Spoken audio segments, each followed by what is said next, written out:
శ్రీకృష్ణ పరబ్రహ్మణే నమః. అరుణాయ నమః, అచలాయ నమః, రమణాయ నమః, రామకృష్ణాయ నమః, శ్రీదత్త గురుభ్యో నమః. ఈరోజు మనం శ్రీమద్ భాగవతంలోని అష్టమ స్కందంలోని గజేంద్ర మోక్షం అర్థంతో సహా చెప్పుకుందాం. గజేంద్ర మోక్షం అనేది మన కథే, అంటే జీవుని కథే కాబట్టి ఇందులో గజేంద్ర మోక్షంలో మనకి ఏమిటి చెప్తున్నారు అంటే, జీవుడు ఎలా నడవాలి, దేనిని వదలాలి, దేన్ని పట్టుకోవాలి, ఎవరిని పట్టుకోవాలి, ఎవరిని పట్టుకుంటే మోక్షం కలుగుతుంది కదా, అదే ఇందులోని చెప్తున్నారు. గజేంద్ర మోక్షం అందుకనే రోజు చదివితే పుణ్యం అంటారు. ఏమిటి పుణ్యం అంటే, మోక్షానికి ఏది కావాలో అది ఇందులో చెప్పారనమాట. అందుకని సరే, అర్థంతో సహా చెప్పుకుందాము. చాలామంది చెప్పారు. ఇందులో శ్లోకాలు ఉండవు, శ్లోకాలు నేనేమి పెట్టను, కానీ వింటూ ఉంటే మనకి ఎప్పుడూ కూడా చూసిన దానికంటే కూడా వింటూ ఉంటే మనం ఆ శ్లోకాలు బై హార్ట్ అవుతాయి అన్నమాట. శ్రీమన్నామపయోధశ్యామ ధరాబృల్లలామ జగదభిరామ రామ జనకామ మహోధామ గుణస్తోమధామ దశరథ రామ. శోభాకరమైన పేరు గల మేఘము వంటి వాడా రాజశ్రేష్ఠ, జగదభిరామ, స్త్రీలకు మన్మధుని వంటివాడా, మిక్కిలి గొప్పవాడా, సద్గుణాలకు నిలయమైనవాడా, దశరథసుతుడవైన రామా అని అన్న ఇక్కడ ప్రార్థన అన్నమాట. ఎందుకంటే రాములు వారి యొక్క ప్రోత్సాహంతో మనకి భాగవతం వచ్చింది కదా, అందుకని ముందుగా రాముల వారికి సుమాంజలి. ఇప్పుడు గజేంద్ర మోక్షం కథలోకి మనం వద్దాం. నీరాటవనాటములకు పోరాటమెట్లు గలిగే పురుషోత్తముచే ఆరాటమెట్లు మానెను ఘోరాటవిలోన భద్ర కుంజరమునకు. అంటే శుకుని పరీక్షితుడు అడుగుతున్నాడు, ఎక్కడ అడవి ఎక్కడ నీరు, ఇందులో వీళ్ళిద్దరికీ ఎలాగా పోరాటం కలిగింది అని కదా. పురుషోత్తముచే ఎలాగ దాన్ని మానేరు. నీటిలో ఉండే మొసలికి అడవిలో తిరిగే ఏనుగుకు పోరాటం ఎట్లా సంభవించింది, ఘోరారణ్యంలోని మొదపటేనుగు యొక్క ఆర్తిని పురుషోత్తముడు ఎలా పోగొట్టాడు. ఏ కథలయందు పుణ్యశ్లోకుండు హరిసెప్పబడును సూరిజనముచే నా కథలు పుణ్యకథలని ఆకర్ణింపుదురు పెద్దలతిహర్షమునన్ అన్నారు. అంటే ఏ పండితులు ఏ కథలయందు పుణ్యకీర్తి అయిన హరిని గూర్చి చెబుతారో ఆ కథలు పుణ్యకథలని పెద్దలు అత్యానందంతో వింటూ ఉంటారన్నమాట.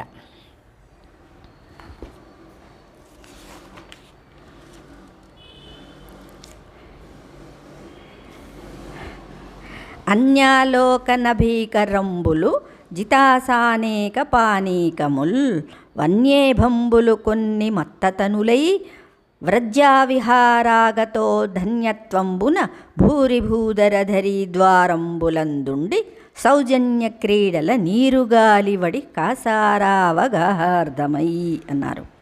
అంటే ఆ అడవిలో కొన్ని మదించిన ఏనుగులు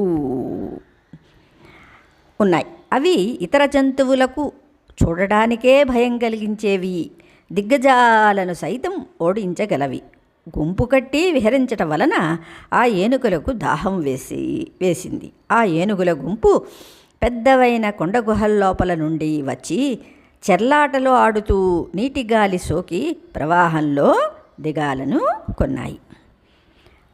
అవి ఎలా ఉన్నాయంటే, అంధకారమెల్ల నద్రి గుహాంతర విధులందు బగలు వెరచిదాగి ఎడరు వేచి సంజ నినుండు వృద్ధతనున్న వెడలెనంగ గుహలు వెడలే గరులు అన్నారు. వెడలనంగ గుహలు వెడలే గురులు. అంటే పగలంతా సూర్యునికి భయపడి పర్వత గుహాలలో లోపల దాగుకున్న చీకటులన్నీ సంధ్యాకాలంలో సూర్యుడు వృద్ధుడైపోవటం వల్ల సమయం వేచి చూచి గుహలలో నుండి బయటకు వచ్చాయా అన్నట్లుగా ఏనుగులన్నీ గుహల నుండి బయటకు వచ్చాయి. ఏనుగులు చీకట్ల వలె నల్లగా ఉన్నాయని ఇక్కడ భావం అన్నమాట. అంధకారమెల్ల నద్రి గుహాంతర వీధులందు బగలు వెరచిదాగి డాగి ఎడరు వేచి సంధ్య నినుడు వృద్ధతనున్న.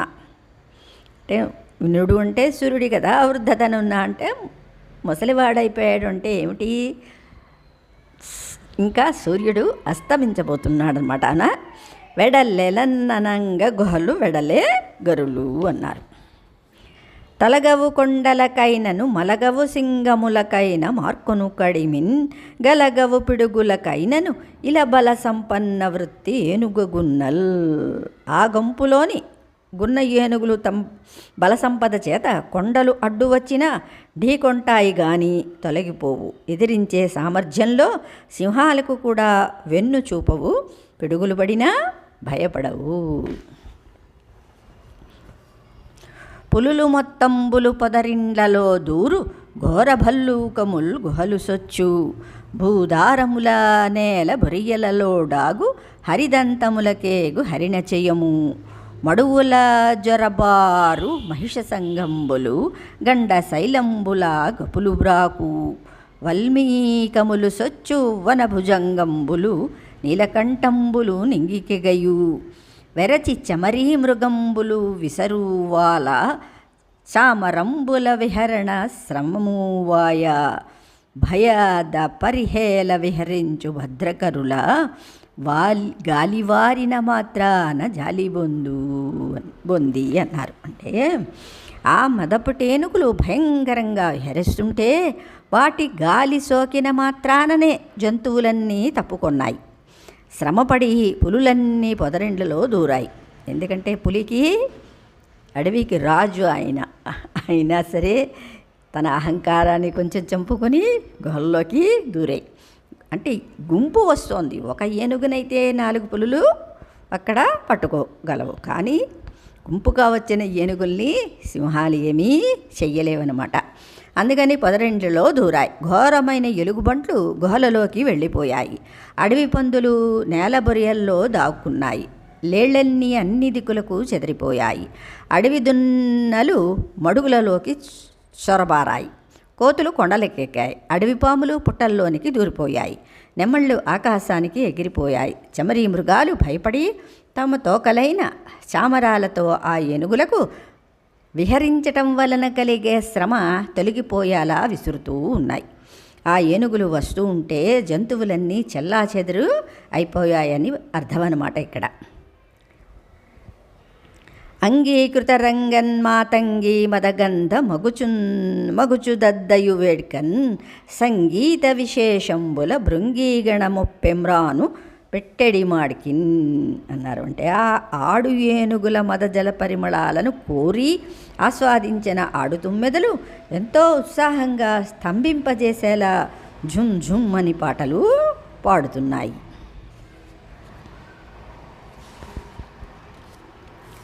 తొండంబుల మదజల వృతగండంబుల గుంభములను ఘట్టన సేయన్ కొండలు తల క్రిందై పడుపెండు పడున్ దిశలు సూచి బెగడున్ జగముల్. అవి తమ తొండాలలో మదజలం స్రవించే చిక్కిళ్లతో కుంభస్థలాలతో రాపిడి చేస్తే కొండలు కూడా తలక్రిందులై పడిపోతాయి, దిక్కులు పగిలిపోతాయి, చూసిన లోకాలు భయపడతాయన్నమాట. ఎక్కడ చూచిన లెక్కకు నెక్కువయై అడవి నడుచుని యుభయూధములో నొక్క కరినాథుడెడతెగి చిక్కెనొక కరేణు కోటి సేవింపంగన్. ఎక్కడ చూచినా అడవిలో లెక్కకు మిక్కిలిగా సంచరించే ఆ ఏనుగుల గుంపు నుండి ఒక మగ ఏనుగు దూరమై మిగిలిపోయింది. దానిని కొన్ని ఆడ ఏనుగులు సేవిస్తూ వెంట నడిచాయి.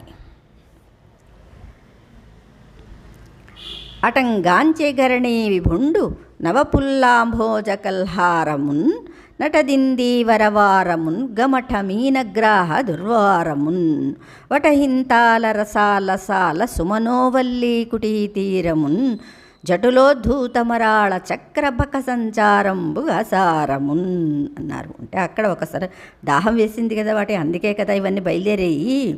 అక్కడ ఒక సరస్సును ఆ గజరాజు చూశాడు. అందులో కొత్తగా విచ్చిన తామరలు, కలువలు, వాని మీద జుమ్మని తిరుగాడుతున్న తుమ్మెదులు ఉన్నాయి. అది తాబేళ్ళు, చేపలు, మొసళ్లతో వారింప శక్యం కాకుండా ఉంది. అంటే అంత అన్నీ ఉన్నాయన్నమాట. ఆ సరస్సు తీరంలో మర్రి, తాడి, మామిడి, మద్ది చెట్లు, పూలతీగలు ఉన్నాయి. ఆ చెరువులో హంసలు, చక్రవాకాలు, కొంగలు వేగంగా ఈదుతున్నాయి.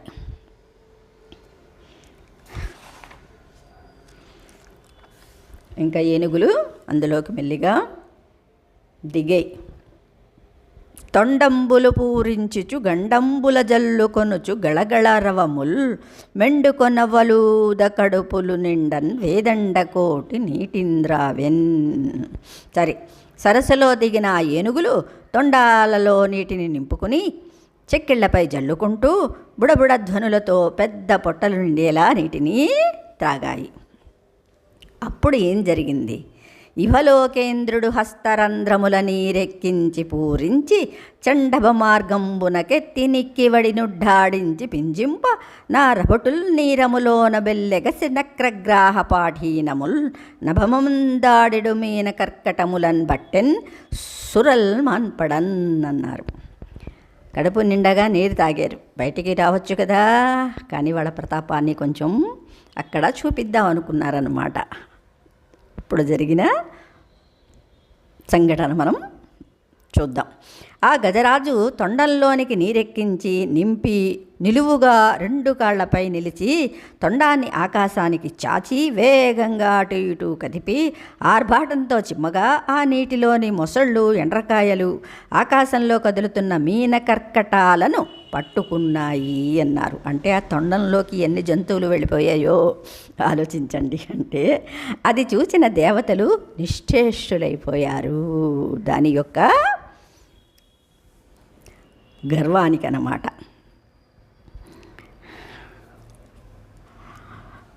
మరి ఊరుకుంటుందా? ఇక్కడ స్థానం ఎవరిది? నీటి స్థానం మకరి కదా. భుగభుగాయిత భూరి బుద్భుదచ్చటలతో గదలచూ దివికి భంగంబులెగయ భువన భయంకర పూత్కారరవమున ఘోర నక్రగ్రాహ కోటి బెగడ వాళ్ళ విక్షేప దుర్వార ఝంఝానిలవసమున ఘమఘమావర్తన మడర గల్లోలజాల సంఘట్టనంబులన్ తటీతరులు మూలంబులై ధరణిగూల సరసిలో నుండి పొడగని సంభ్రమించి ఉదరి కుప్పించి లంఘించి హూంకరించి భాను కబళించి పట్టు స్వర్భానుపగిది ఒక్క మకరేంద్రుడి భరాజు నుడిసిపట్టే. అది స్థానబలిమి కాని తన బలిమి కాదయ్యా అని అంటారు కదా మన పెద్దలు. అదే ఇక్కడ జరిగిందనమాట. ఒక మొసలి సరస్సులో నుండి ఆ గజరాజును చూసింది. వేగంగా ఏనుగు వైపు కదిలింది. దాని వేగానికి భుగభుగధ్వని చేస్తున్న నీటి బుడగలతో అలలు ఆకాశానికి ఎగిరాయి. అది భయంకరంగా పూత్కారం చేస్తుంటే ఆ శబ్దానికి పెద్ద పెద్ద మొసళ్ళు కూడా భయపడ్డాయి. దాని తోక కదలిక వేగానికి పుట్టిన ఝంఝానిలం వలన సరస్సులో సుడిగుండాలు ఏర్పడ్డాయి. అలల తాకిడి యొక్క తీవ్రతకు ఒడ్డున ఉన్న చెట్లు కూకటి వేళ్లతో నేల కూలాయి. దాని బలం ఎంతో ఆలోచన. అంటే ఎప్పుడైనా మనం అహంకరించినప్పుడు ఎదుటివారి బలాన్ని కూడా కొంచెం అంచనా వేయాలన్నమాట. అలా అమిత వేగంగా కదిలి వచ్చిన మొసలి ఒక్కసారిగా కుప్పించి ఎగసి సూర్యుని కబళించి పట్టుకునే రాహులా ఆ గజరాజును ఒడిసి పట్టుకుంది. వడిదప్పించి కరీంద్రుడు నిడుదకరం బెత్తివ్రేయ నీరాటంబున్ బొడవడంగినట్లు జలముల బడి కొడు వడి బట్టెన్ పూర్వపద యుగళంబున్ అన్నారు. మరి ఏనుగేం చేసింది? గజరాజు వెంటనే ఏనుగు కూడా ఆ పట్టు తప్పించుకొని పొడవైన తొండం ఎత్తి కొట్టగా మొసలి చచ్చిన దాని వలె నీటిలో పడి తిరిగి ఏనుగు ముందరి కాళ్లను రెండింటిని వెనువెంటనే పట్టుకుంది.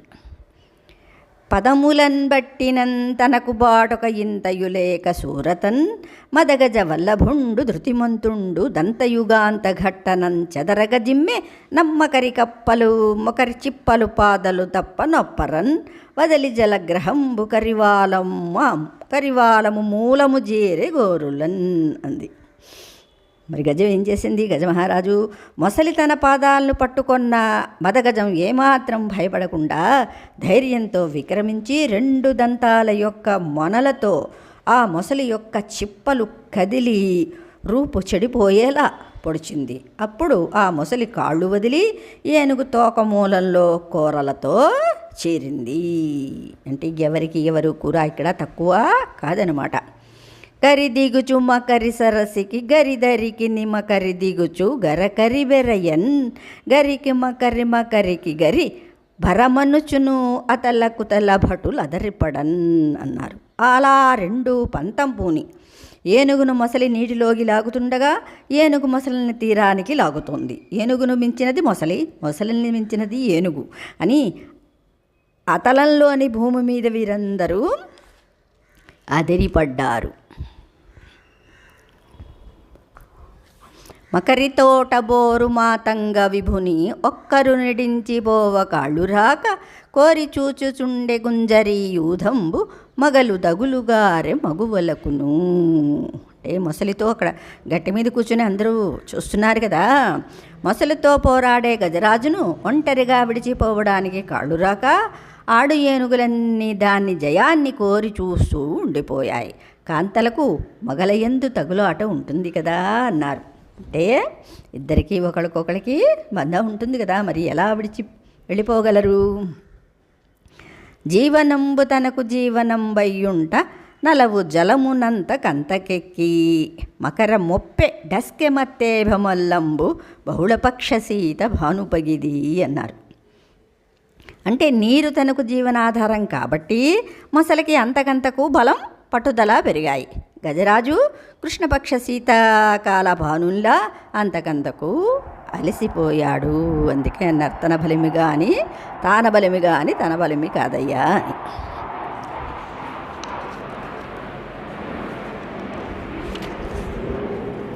శ్రీకృష్ణ పరబ్రహ్మణి నమః. ఇప్పుడు గజరాజు స్థితి ఎలా ఉంది?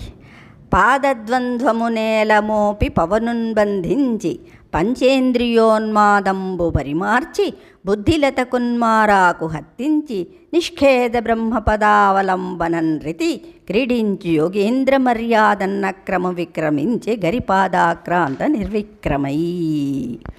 పాదాలను రెండింటినీ నేలకు తన్నిపెట్టి ఊపిరి బిగబట్టి పంచేంద్రియాలను ఏకోన్ముఖం చేసి బుద్ధి అనే తీగకు మరో ఆకు తొడిగించి బ్రహ్మపదాన్ని అందుకొని ఆనందంతో క్రీడించే యోగేంద్రినిలా ఏనుగు పాదాన్ని ఆక్రమించి పట్టుకొని పరాక్రమం చూపింది మొసలి. అవునా? యోగీంద్రుడు 2 కాళ్ళు నిలకడగా ఉంచి నిశ్చలంగా ఉంటాడు. తపస్సు అనేది ఇలా ఉంటుందన్నమాట. ఎందుకంటే ఎక్కడికి పంచేంద్రియాల్ని పరిమార్చి అన్నారు కదా, అంటే ఇంద్రియాలన్నీ కూడా వశం అవ్వాలన్నమాట. ఉంచి నిశ్చలంగా ఉంటాడు. ప్రాణాయామంతో శ్వాసను నిలిపివేస్తాడు. పంచేంద్రియాలను విషయాల నుండి మరలిస్తాడు. బుద్ధిని తీక్షణం చేస్తాడు. అదే మారాకు తొడిగి అన్నారు కదా, బుద్ధికి అనమాట. మరలిస్తాడు, బుద్ధిని తీక్షణం చేస్తాడు. ఇలా చేసి శాశ్వత సుఖాన్ని కలుగజేసే బ్రహ్మపదాన్ని పొంది ఆనందంతో క్రీడిస్తాడు.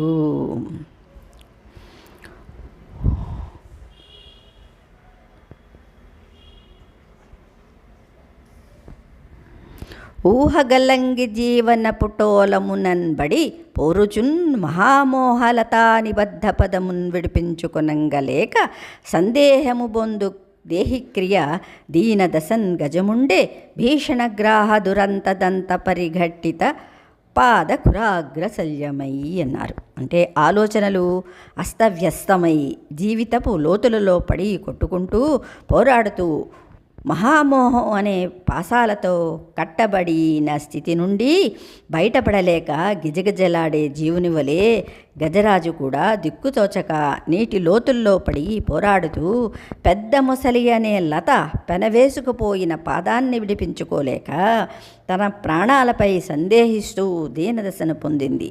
ఆ భయంకరమైన మొసలి వాడి అయిన కూరలతో పొడవడంతో ఏనుగు కాలిగిట్టలు చితికిపోయాయి అన్నారు. అంటే మనం కూడా జీవితంలోని ఎన్నిటినో బ్రతుకుతాము, ఎన్నో సుఖదుఖాలు అన్నిటినీ ఎదుర్కొంటూ ఎలాగోలాగా ఈ కష్టాల నుంచి బయటపడిపోవాలి అనే మనం పోరాడుతూ ఉంటాం అన్నమాట. ఎలా పోరాడతాము అంటే ఎన్ని జన్మల్లో ఈ పోరాటం మనకి సాగుతోందో జీవుడికి మృత్యువుకి కదా. ఎప్పుడో అప్పుడు పరమాత్మ దయ వల్ల బయట పడతాం. అలయ్యక సొలయ్యక వేసట నొలయ్యక కరిమ కరితోడ నిర్దండత రాత్రులు సంధ్యలు దివసంబులు సలిపే బేరొక్క 1000 సంవత్సరములు అన్నారు. చెప్పుకున్నాం కదా, ఇక్కడ వేరొక్క 1000 సంవత్సరాలే అనుకున్నాం. కానీ మనం చెప్పడం దాంట్లో అర్థం ఏమిటంటే ఎన్నో జన్మలు మృత్యువుతోటి పోరాడి పోరాడి పోరాడి పోరాడి ఆఖరికి జీవితం మీద విరక్తి పుట్టి ఇంకా జన్మించకూడదు అని నిర్ణయించుకుని పరమాత్మ వైపు మనస్సు మొగ్గుతుందన్నమాట.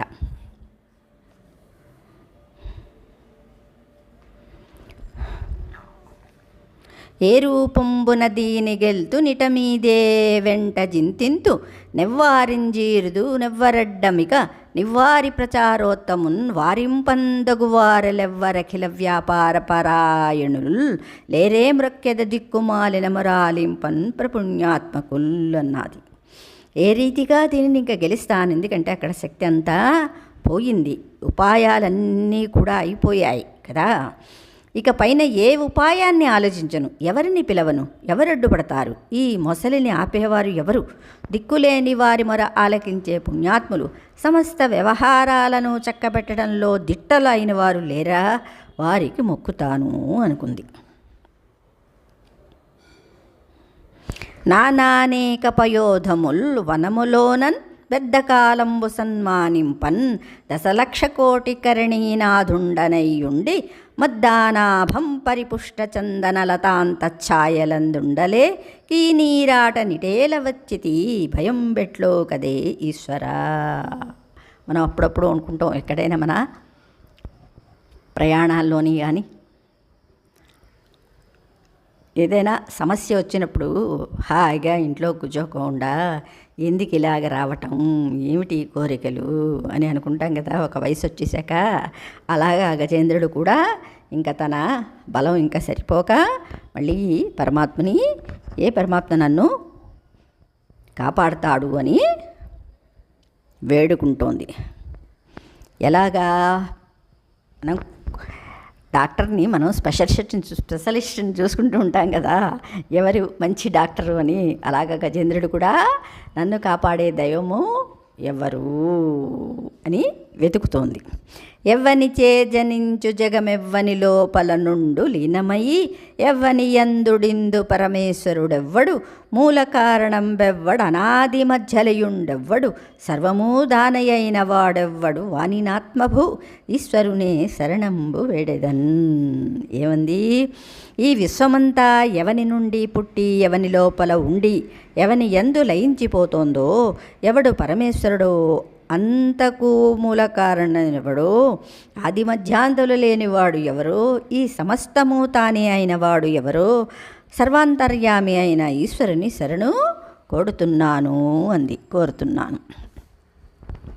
ఒక పరిజగముల వెలినిడి ఒక పరిలోపలికి గొనుచును భయముదానై సకలార్థ సాక్షియగునయ్య కలంకుని నాత్మమూలు అర్ధిదలంతున్నంది. మళ్ళీ ఒకసారి, ఒక పరిజగముల వెలినిడి ఒక పరిలోపలికి గొనుచును భయముదానయి సకలార్థ సాక్షియగునయ్య కలంకుని ఆత్మమూలు నర్ధింతలంతున్. ఒక్కొక్కసారి తన మాయచేత లోకాలను వెలుపలికి ప్రకటిస్తూ, ఒక్కొక్కసారి లోపలికి ఉపసంహరిస్తూ, ఆ కార్యకారణాలు రెండూ కూడా తానే అయ్యి ఈ సకల వ్యాపారానికి సాక్షీభూతుడుగా ఉండే నిర్మలుడు ఆత్మమూలంలో ఉండే ఈశ్వరుని నేను ప్రార్థిస్తున్నాను. లోకంబులు లోకేశులు లోకస్థులు దెగిన తుదిన లోకంబగు పెంజీకటి కవ్వల నెవ్వడే కాకృతి వెలుగు అతనినే సేవింతున్.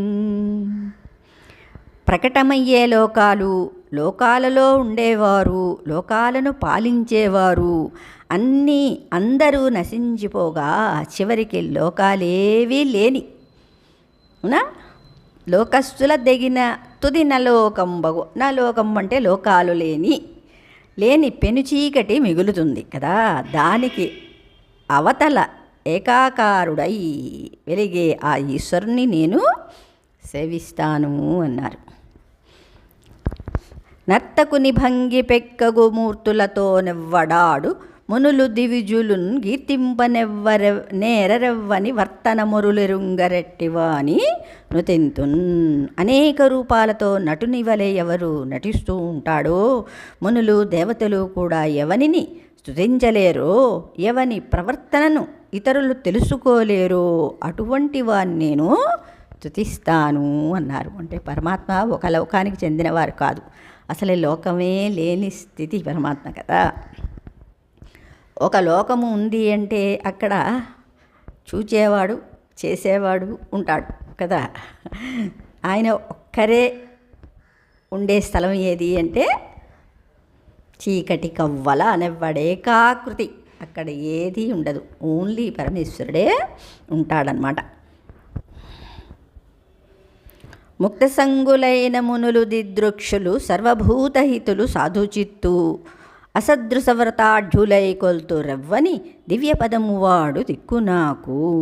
సంసార సాంగత్యాన్ని వదిలివేసిన మునులు, భగవంతుని చూడగోరిన వారు, ప్రాణులందరికీ మేలు చేసేవారు, మంచి మనసు కలవారు, ఎవరిని దివ్య పాదాన్ని సాటిరాని వ్రతాలతో కొలుస్తూ ఉంటారో అతడే నాకు దిక్కు అన్నది.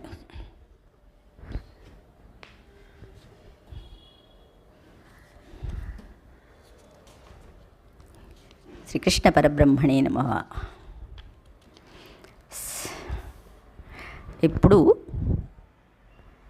ఎంతో ఆర్తితోటి ప్రార్థించింది పరమాత్మని కదా. అయినా సరే ఇంకా ఈ బాధని తట్టుకోలేం కదా మనం. ఇంకా రాడేమిటి ఆ బాధలోని మనకి సమయం చాలా తక్కువ అనిపిస్తూ ఉంటుంది అనమాట. తొందరగా తగ్గిపోవాలి మనకి ఈ బాధ అనే ఆర్తి ఎక్కువ అవుతుందన్నమాట. అందుకని ఇప్పుడు గజరాజు కలడందురు దీనులయడ కలడందురు పరమయోగి గణముల పాలన్ కలడందురన్ని దిశలను కలడు కలండనెడువాడు కలడో లేడు అనుకున్నారు. మనం కూడా అనుకుంటాం కదా, ఎన్నో వ్రతాలు పూజలు అన్నీ చేస్తూ అవి నెరవేరకపోతే అసలు పరమాత్మ ఉన్నాడా అనే సందేహం వస్తుంది కదా. కలుగడే నా పాలి. సరే, కృష్ణార్పణం. భగవంతుడు దీనులు యందు ఉంటాడు అంటారు, పరమయోగుల సమూహాల దగ్గర ఉంటాడు అంటారు, అన్ని దిక్కుల అతడు ఉంటాడు అని అంటారు కదా. అనేవారు అసలు ఉన్నాడో లేడో, ఉంటాడు అనేవాడు అసలు ఉన్నాడో లేడో అని సందేహం కలిగింది. కలుగడే నా పాలి కలిమి సందేహింప గలిమిలేములు లేక కలుగువాడు నా కడ్డపడరాడే నళిన సాధువుల చేబడిన సాధుల కడ్డబడివాడు చూడడే నా పాటు చూపుల చూడక చూచువారల కృప చూచువాడు లీలతో నా మొరాలింపడే మొరగుల మొరలెరుంగుచు తన్ను మొరగువాడు అఖిల రూపముల్ తన రూపమైనవాడు ఆది మధ్యాంతములు లేక ఎడరువాడు భక్త జనముల దీనుల పాలివాడు వినడే చూడడే తలపడే వేగరాడే అనుకుంది. భగవంతుడు ఉండటం లేకపోవడంతో సంబంధం లేకుండా ఉండేవాడు. అటువంటి వాడు నా పాలిటికి ఉన్నాడా లేడా అనే సందేహం కలుగుతుంటే ఎందుకు రావటం లేదు? దుష్టుల చేత చిక్కిన సాధుజనులకు అడ్డుపడేవాడు నాకు ఎందుకు అడ్డుపడడం లేదు? చర్మచక్షువులతో కాక అంతఃచక్షువులతో చూచేవారిని దయతలచేవాడు నా కష్టాన్ని ఎందుకు చూడటం లేదు? దీనుల మొరలు గ్రహించి తన్ను తాను ప్రకటమనర్చుకునేవాడు నా మొరను ఎందుకు ఆలకించడు? అన్ని రూపాలు తన రూపమే అయినవాడు, ఆది మధ్యాంతములు లేనివాడు, భక్తుల దీనుల పక్షం వహించేవాడు నా మొర వినడా, చూడడా, తెలపడా? వేగంగా రాడేమిటి అనుకుంది. విశ్వకరు విశ్వదూరుని విశ్వాత్ముని విశ్వవేజు విస్సున విస్సున్ శాశ్వతునజు బ్రహ్మ ప్రభు ఈశ్వరునిన్ పరమ పురుషుని భజింతున్ అనుకుంది. భగవంతుడు విశ్వకర్త, విశ్వకరు, విశ్వదూరుని అంటే విశ్వంతో సంబంధం లేకుండా దూరంగా ఉండేవాడు, విశ్వాత్ముడు, విశ్వవేద్యుడు, విశ్వమంతా తానే అయినవాడు, విశ్వం తాను కానివాడు, శాశ్వతుడు, పుట్టుకలేనివాడు, బ్రహ్మ, ప్రభువు, ఈశ్వరుడు అయిన పరమ పురుషుని నేను సేవిస్తాను అంది. లావొక్కింతయు లేదు ధైర్యం విలోలంబయ్యే ప్రాణంబులుంటావుల్దప్పెను మూర్ఛవచ్చన్ తను ఉండస్కెన్ శ్రమం బయ్యడిన్ నీవే తప్ప ఇతపరం బెరుగ మన్నింపదగుందిను నిన్రావే ఈశ్వర కవవే వరద సంరక్షింపు భద్రాత్మక అని వేడుకుంది. ఈశ్వర, బలం ఏమాత్రమూ లేదు, లావుకింతయు లేదు, ధైర్యం విలోలంబయ్యే ప్రాణంబులున్ ఠావుల్ దప్పెను మూర్చవచ్చన్ తనువుండస్కెన్ శ్రమం బయ్యడిన్ నీవే తప్పని తప్పరం బెరుంగ మన్నింపదగుందిను నిన్ రావే ఈశ్వర కవవే వరద సంరక్షింపు భద్రాత్మక. అవునా? ఏమాత్రము బలం లేదు, ధైర్యమంతా చలించిపోయింది, ప్రాణాలు కుదుళ్ళు తప్పుతున్నాయి, మూర్ఛ వస్తోంది, శరీరం చాలా అలసిపోయింది, శ్రమ కలుగుతోంది. నీవు తప్ప వేరెవరిని ఎరుగను, ఈ దీనుని మన్నించు, వేగంగా రా వరదా, రక్షించు, భద్రాత్మక కాపాడు అని వేడుకుంది. వినుదట జీవుల మాటలు చనుదట చనరాని చోట్ల శరణార్థుల కోయనుదట పిలిచిన సర్వమూగనుదట సందేహమయ్యే కరుణావార్ధి. తండ్రి, నీవు జీవుల మాటలన్నీ వింటూ ఉంటావట, వెళ్ళరాని చోట్లకు కూడా వెళ్తూ ఉంటావట, శరణు కోరిన వారు పిలిస్తే ఓ అని పలుకుతావట, సమస్తం చూస్తూ ఉంటావుట. దయాసముద్రుడా, ఇంకా రావేమి, నాకు సందేహం కలుగుతోందయ్యా అంది. ఓ కమలాప్తయో వరదయో ప్రతిపక్ష విపక్ష దూర కుయ్యో కవియోగి వంద్య సుగుణోత్తమ యో శరణాగతామరానోక యో మునీశ్వర మనోహర యో విమల ప్రభావ రవే కరుణింపవే తలపవే శరణార్థిని నన్ను గావవే అంది. ఓ లక్ష్మీపతి, ఓ వరదుడా, ప్రతిపక్షులైన శత్రులను దూరం చేసేవాడా, కవుల చేత యోగుల చేత వందనములు అందుకునేవాడా, ఓ సుగుణోత్తమ, శరణజొచ్చిన వారికి కల్పవృక్షం వంటి వాడా, మునీశ్వరులకు ప్రియమైనవాడా, ఓ విమల ప్రభావా, నేను నిన్ను శరణు కోరుతున్నాను, నన్ను కరుణించు, నా గురించి కొంచెం ఆలోచించు, నన్ను కాపాడవయ్యా అంది.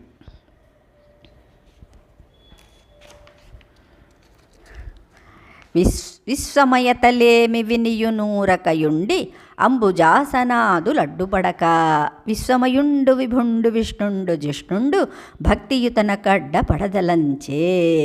అందుకని ఆర్తితో పిలిస్తే పరమాత్మ ఎప్పటికైనా వస్తాడు కదా.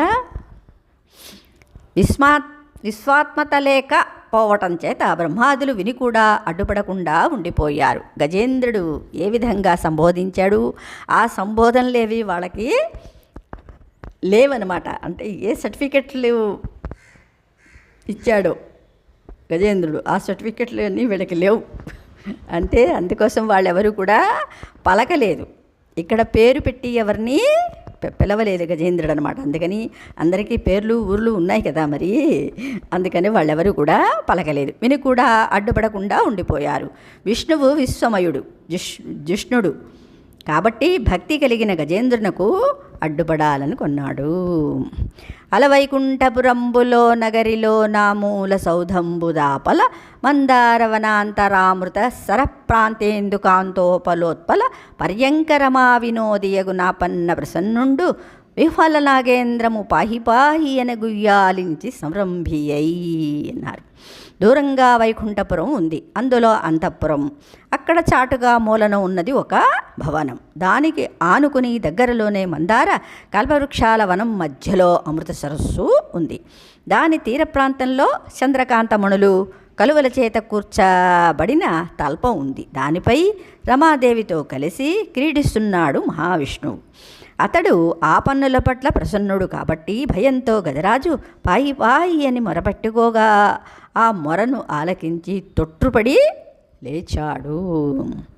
సిరికింజెప్పడు శంఖచక్రయుగముంజేదో ఈ సంధింపడే పరివారంబునుంజీర డబ్రగపతిన్ బన్నింపడ కర్ణికాంతర దమ్మిల్లము చక్కనొత్తడు వివాద ప్రోద్ధిత శ్రీకుచో పరిచేలాంచలమైన వీడడు గజ ప్రాణావనోత్సాహి అయి అంటే ఉన్న ఫలంగా లేచిపోయాడు ఆయన.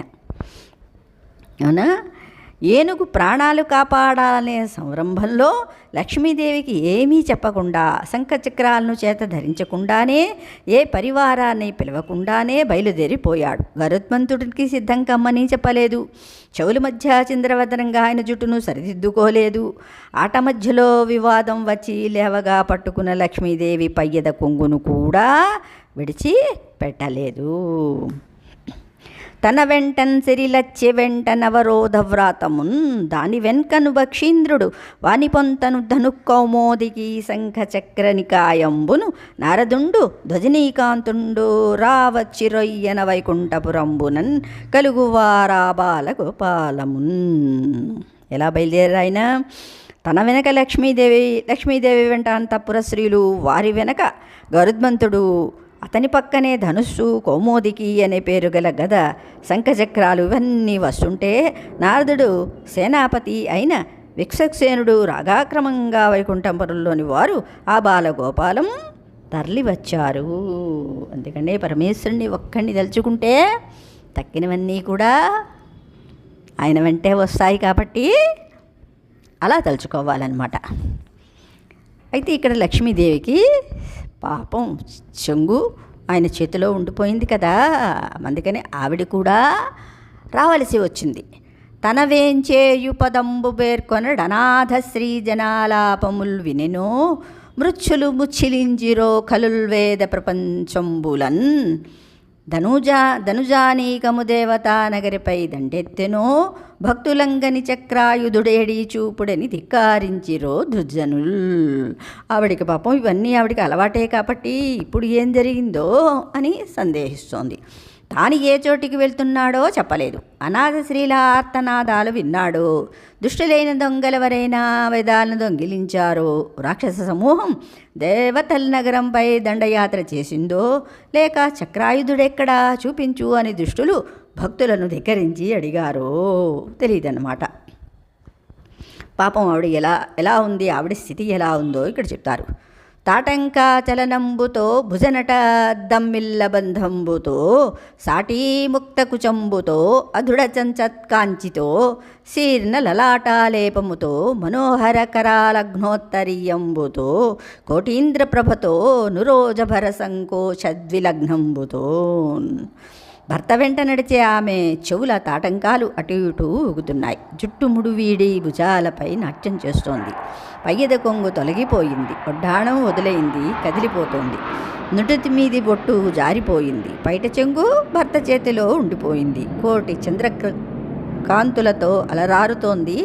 వక్షస్థలం యొక్క బరువుకి నడుము వంగిపోయింది. సరే విడి ఎలాగ విడుతోంది? భర్త వెనకాతల అడిగెదనని కడువడి జను అడిగినదను మగడు నుడుగడని నడనుడుగున్ వెడవెడ సిడిముడి తడబడ నడుగిడదు జడిమ నడుగిడు నెడలన్. ఇక్కడ పోతన గారి పద్యం ఎంతో మధురం అన్నమాట. అలా నడుస్తున్న ఆమె భర్తను కారణం అడగాలని వడివడిగా అడుగులు వేస్తోంది. మళ్ళీ అంతలోనే తాను అడిగినా చెప్పడని అడుగుల వేగం తగ్గించింది.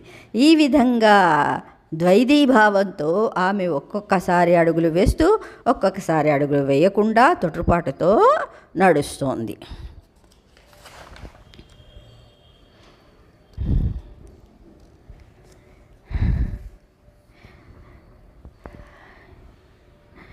చనుదెంచెన్ ఘనుడల్లవాడే హరిపంజంగంటిరే లక్ష్మి శంఖని నాదంబదే చక్రమల్లదే భుజంగధ్వంసియున్ వాడే క్రన్ననయే తెంచెనటంచు వేల్పులు నమో నారాయణాయేతి నిస్వనులై మ్రొక్కిరిమింట హస్తి దురవస్థావక్రికించక్రికిన్.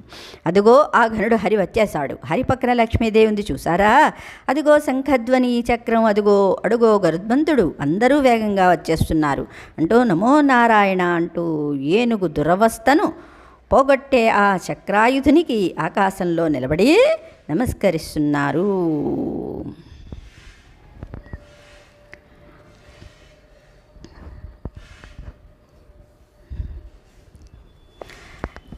కరుణాసింధుండు సౌరి వారి చరమున్ ఖండింపగా పంపే సత్వరితా కంపిత భూమి చక్రము మహోద్యస్ఫులింగచ్చటా పరిభూతాంబర శుక్రమున్ బహువిధ బ్రహ్మాండ బాండ ఛటాంతర నిర్విక్రమున్ బాలితాఖిల సుధాంధ చక్రమున్ అన్నారు.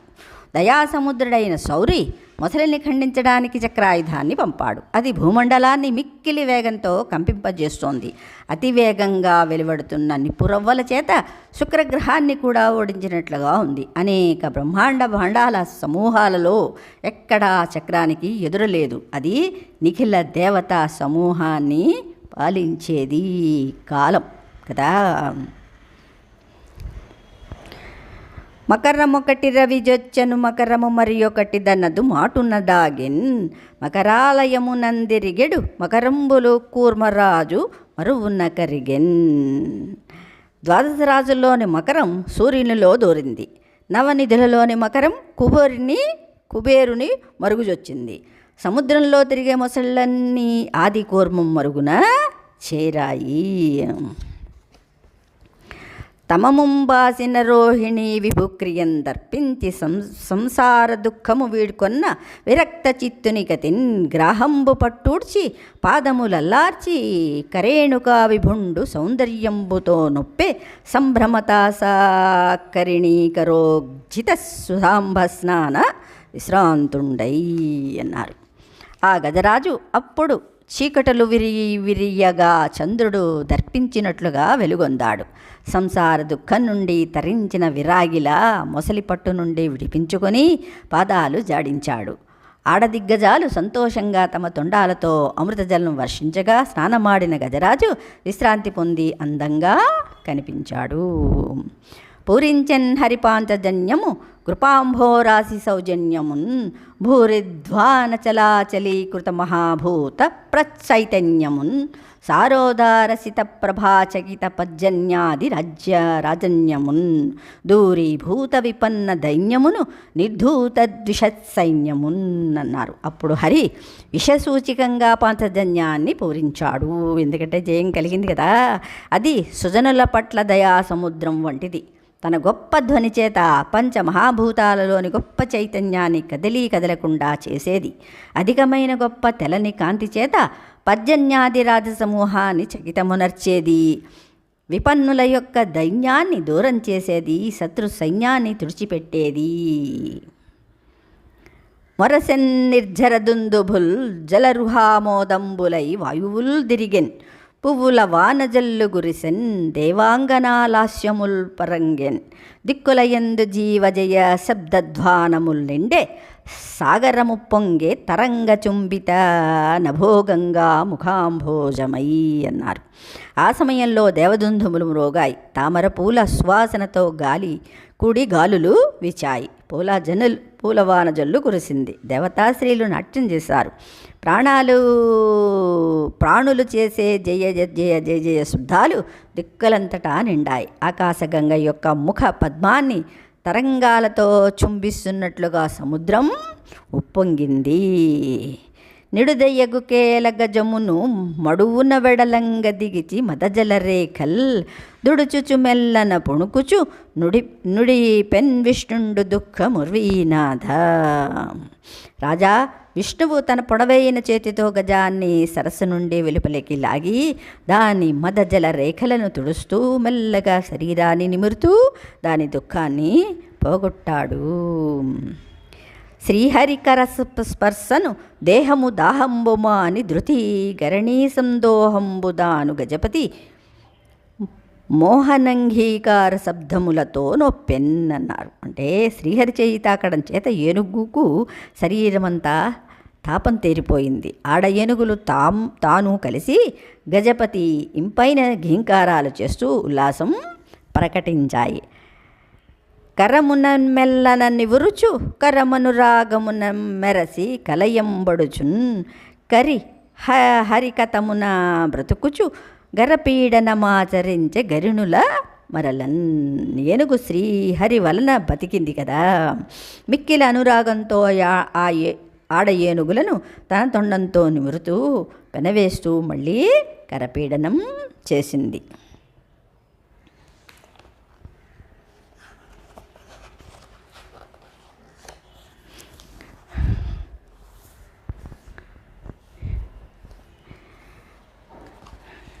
శ్రీకృష్ణ పరబ్రహ్మణే నమః.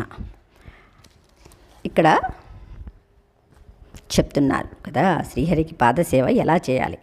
కర్మతంత్రుండగుచు కమలాక్షుగొల్చుచు ఉభయ నియత వృత్తి నుండెనేని చెడును కర్మ మెల్ల శిథిలమై మెల్లన ప్రబలమైన విష్ణు భక్తి సెడదు. కర్మలు చేస్తూ కమలాక్షిని సేవిస్తూ రెంటియందు కూడా నియమాలను పాటిస్తూ ఉన్నట్లయితే మెల్లగా కర్మలన్నీ శిథిలమై నశిస్తాయి. ప్రబలంగా ఉండే విష్ణుభక్తి మాత్రం స్థిరంగా ఉండిపోతుంది. చెడుగరులు హరులు ధనములు చెడుదూరు నిజ సతులు సుతులు చెడు చెనటుకులంజడక అంటే చెడు చెనటులకుంజడక మనునట్టి గుణులకు చెడని పదార్థములు విష్ణు సేవా నిరతులు. వాళ్ళొకసారి చెప్పుకుందాం. చెడుగరులు హరులు ధనములు చెడుదురు నిజ సతులు సుతులు చెడు చెనటులకున్ చెడకమను నట్టి గుణములకు చెడని పదార్థములు విష్ణు సేవానిరతుల్. అంటే గుణం మట్టుకు మళ్ళీ చెడిపోకూడదు కదా. ఏ విధంగా అయితే గజేంద్రుడు పరమాత్మని తెలుసుకున్నాడో మళ్ళీ కిందకి గజేంద్రుడు ఎక్కడైనా జీవుడు మళ్ళీ వెనక్కి వెళ్ళిపోకుండా ఆ యొక్క పరమాత్మని పట్టుకుని ముందుకు సాగాలన్నమాట. చెడ్డవారైన దుష్టులకు ఏనుగులు గుర్రాలు సంపదలు అన్నీ నశించిపోతాయి. భార్యలు బిడ్డలు కూడా నశిస్తారు. కానీ మంచివారుగా జీవించే గుణవంతులకు విష్ణు సేవాసక్తులే చెడకుండా ఉండే పదార్థాలు అన్నారు. చెడకుండా ఉండే పదార్థాలు సేవా నిరతులకు అన్నారు కదా.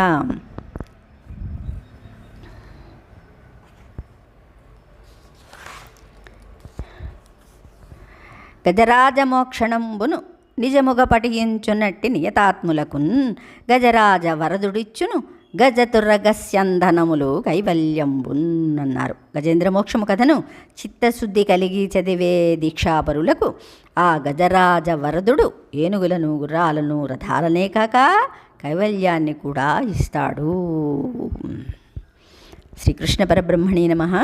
ఇది రోజు వినినా చదివినా మోక్షం కలుగుతుందని నేను చెప్పను. ఎందుకంటే నా ఛానల్ అలాంటిది కాదు. ఎవరిని మభ్యపెట్టను. దీన్ని శుద్ధమైన మనస్సుతోటి ఆర్తితోటి చదివితే తప్పకుండా